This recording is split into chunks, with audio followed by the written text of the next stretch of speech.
Thank you for that introduction. That was very sweet. I would say, ang kinga ekhamna, ang kinga kasuda, angwan. That means the evening tastes good. Angwan means hello, my other self. And I just want to say, wow, for all of you diehard, beautiful Homerites for being here right now. But you're on the home stretch. And you know, it's very interesting being up here. I can see my picture, and there's this countdown clock here. And every time I look at it, it's like brain freeze. Yeah. And then I don't know, you know, you're sitting there so regally, I don't know if I should, you know, prostrate to you or, but you're beautiful. So I figured they're here to make sure I don't do my wayward Aleut stuff, so I will try not to do that. You know, the Yupik elders in southwestern Alaska, they called this society the wayward society, or not the wayward society, the inside society, or the reverse society, because we reversed the laws for living. And I think that one of the most salient points that we need to keep in mind in terms of these reversals is one that says, the heart used to tell the mind what to do, and now the mind tells the heart what to do. And these and many other kinds of reversals like that have put the life support systems of this planet right onto the brink. And so, you know, Einstein said that, you know, you've heard this refrain many times probably, those of you who are here. Einstein said that, you know, we can't solve the problem with the same consciousness that created the problem. And that's really true. And I'm here to share with you one way, out of no doubt many, of understanding our place in the world. It's an indigenous way. And it's a way that can be accessible to everyone, not just indigenous people. And so that's what I'm hoping to share with you. You know, I was born and raised on St. Paul Island in the middle of the Bering Sea. It's an island that's 12 miles long, 5 miles wide. And imagine this, when I was a child, 1.8 million fur seals, 2.5 million seabirds, tens of thousands of stellar eiders, 1,000 reindeer, and 500 Aleut people. And my people have been out in Bering Sea for 10,000 years. That's 5,000 years before the height of the pyramid cultures. And can you imagine me as a child growing up on this tiny island with all these animals? It was a magical and mystical place. And, you know, I had a fully intact traditional upbringing. And you can see how close that we lived next to the village. It's right next to the seals. This is just one of 8 rookeries on the island. And the seals are right behind me on the sand. It's pretty amazing. You know, in this fully intact traditional upbringing, you know, I would walk in the village every day from a childhood on to teenager and be affirmed by every adult in the village. Every day. Good boy.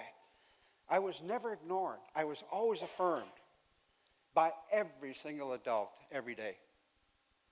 And I was never scolded. How many of you were never scolded? You might call it child abuse today if you don't scold a child. But I was never scolded. And I could go into anyone's house, day or night, and I would be welcomed like a long-lost son. Come in, sit down, eat. That was the common refrain that I would hear.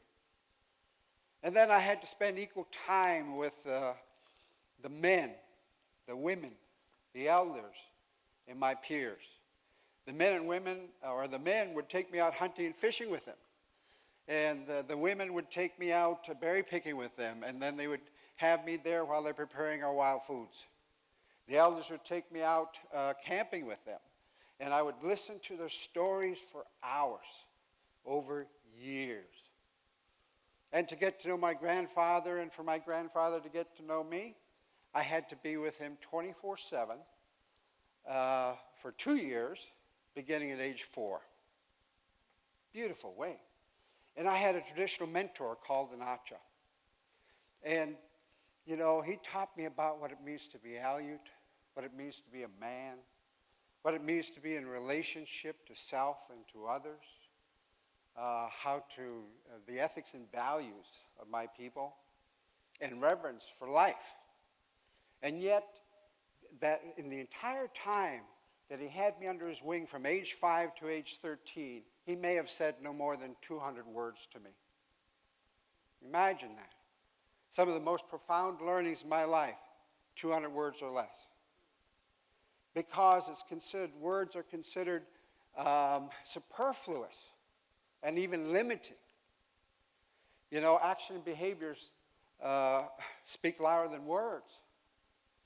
But too much words that come from our head actually dumbs us down. And I'll talk a little bit more about that. You know, I'm thinking about how my Acha would teach me, my traditional mentor. The adults' responsibility was to create the space for us to learn experientially. I was never given any instructions or explanations for anything. Can you imagine that, starting as a young child? Is that child neglect? Not the way that I was raised. And so, you know, the adults would always expect us to watch, listen, and learn on our own. And they would never be condescending because of my age. They always assumed that I would pick up what I need to pick up in my own way, in my own time. It's a pretty amazing way to be raised because it allowed the child to, you know, have all the space that they needed to achieve their own learning to their fullest capacity without the prescription of an adult, their desire or their wishes for what it is that we need to know. The child was free to explore their own senses, their own thoughts, their own feelings, authentically, without anyone coming in and prescribing what they ought to be learning. It's a pretty incredible way to go. And so we call that way the way of the real human being. That's what it's called in all of Alaska, in all the names, Inupiat, Yupik, Dene, Unungan. All of these mean the real human being or the human being. And that's what it means. I just described it to you. And today we live in a society that, you know, they have real difficulty trying to grasp this way of self-empowerment because most people were raised with constant adult supervision and constant discipline and instruction, so that the foundation, the children become depositories for somebody else's knowledge and experience, not their own, as a foundation for them to build on. Yeah, I was really lucky and very blessed to have this way. My traditional mentor started taking me out hunting for stellar sea lions when I was 5 years old. And, you know, stellar sea lions are to us like the bowhead whale are to the Inupiats in the far north, like the bison are to the Plains Indians. And you know, we have a reciprocal relationship where we protect them and they feed us. And we would join, usually when we go out on hunt, 4 or 5 hunters sitting on the shoreline waiting for the sea lion to come by on the water. And, you know, I noticed something very magical about these hunters. Yeah, I would sit out there as a child, and we'd be out there for 8-10 hours, and the rhythm of the waves, the smell of the sea air that was so fresh, and the wind constantly blowing, put me into a daydreamy state, you know, after 6 or 7 hours of sitting there in one place. on a basalt boulder on the shoreline. And yet, I noticed the hunters never did. They never got into a lulled state of mind. They were always alert. And I wondered, how in the heck could the hunters do that? And then all of a sudden, the hunter might say, "Kawakako," and that means sea lion coming. And in the 180-degree span of water that we had in front of us, everyone simultaneously, without anyone pointing, would look at one spot. And when I looked, the sea lion wasn't there. It's still out of visual range. And then we just kept looking, and sure enough, the sea lion comes up in that general area that we were looking. You know, it was still like 10 miles away, I think, when the hunters said, "Kawakako." And I thought, that's really magical. I couldn't imagine how in the heck did they do that. And so I figured it out. I made a connection between the seabirds and the hunters. And I used to love to go underneath these bird cliffs where there's thousands of seabirds. Can you imagine 2.5 million seabirds and then thousands of them underneath the bird cliff that I would go to? I would walk 6 miles out of the island from the village when I was 6 years old. And there would be this apparent chaos. And all these birds, the red-legged kittiwake, black-legged kittiwake, thick-billed murres, common murres, least auklets, crested auklets, horned puffin, tufted puffin, fulmars, gulls. And like they're flying in every direction, you know, diagonally this way, diagonally that way, left, right, up, down. Some landing and some taking off and at different speeds, at different heights. And I noticed something so remarkable about these birds. They never clipped a wing, and they never collided in this apparent chaos. Can you imagine that, in this cacophony of sound with thousands of birds going in every single which direction, but then never clipping a wing? And I used to wonder how they did that. And I finally figured it out. And I just watched and observed these birds. I'm 6 years old, and I'm thinking in my child mind, the birds don't think. They're not thinking about the past. They're not thinking about the future. They're just there, vibrant and alive, now, present, in this field of awareness. And I'm saying to my child mind, okay, I want to be like the birds. I'm going to be like the birds. I'm not going to think. And so I actually did that. At 6 years old, I sit down there, and every time I went out there, it got stronger and stronger until I could not have a single thought in my head for hours. How many people today can have not a single thought unless you're brainless, you know? But it was remarkable. And I started to practice this way when I went out hunting with the men. I would just simply get out of thought. And lo and behold, I figured out how the men did what they did. I figured out how they never got into a lulled state of mind. I figured out how they knew the sea lion was coming before it came. Because when I suspended thought and I just embodied my body, being present, fully aware, zoom, I could feel the sea lion coming before it came. I never got into a dull state of mind again as long as I slipped out of my head and into my body. It's a pretty amazing way. And then I started practicing it when I'm going out subsistence fishing for halibut. You know, by the time I was age 11, my dad gave me the skiff and outboard motor to skiff out into the Bering Sea for miles away from the village. How many 11-year-olds can do that today? I'm not bragging because I'm wanting to share an important piece of information that I feel we need to know today. But I could feel the halibut. We're hand lining, jigging, and I could feel the halibut before it hits the hook. And when it's hooked, I can tell you if it's hooked by the lip or the jaw or the torso.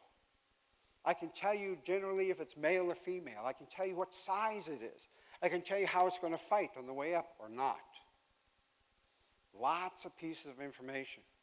And then I could also, you know, I used to wonder how my ancestors could navigate with their 17-foot kayaks and go thousands of miles away from the community and then come back without the aid of navigation instruments, because in Bering Sea we have 20 days of sunshine a year. It's mostly foggy or cloudy. You can't navigate by, you know, the moon or the sun or the stars. But they did. And I learned and mastered this knowledge when I was 11 years old. And I understood now how my ancestors would use all of one's inherent intelligence, which is composed of touch, taste, feel, it's all our senses, feel, hearing, smell, gut feel, intuition, to inform them with 100% accuracy. I could navigate in pea-soup thick fog for miles and go to a single spot that I intended by the time I was 11 years old, without the aid of any navigation instrument. I could feel the energy of the water. I can feel the motion, movement, and rhythm of the water. I can see the difference in color. I can smell the difference in that. And then I could see also, when animals come through the fog and what kind of birds they are that's flying in front of my skiff, in what relative direction to my skiff, and what time of day it was, because we knew where they foraged and when they foraged. And that would give me all the information I needed to navigate in pea-soup thick fog without the aid of any navigation instrument. Now, these ways are ways that anyone can really access if they get out of their heads. Today we live in a society, I'm afraid, that believes that intelligence comes from logic, the brain, and thought only. And the elders say that, we must come to know a different way if we are to reverse our self-destructive path on this planet. We must be able to access an embodied way of learning, which we can do. We all can do it. And this is a way of, I tell you, from my personal experience, that gives a profound embodied connectedness and awareness to self, to life, and all of creation. And unless we do that, we will operate with the same consciousness that is bringing us to the end.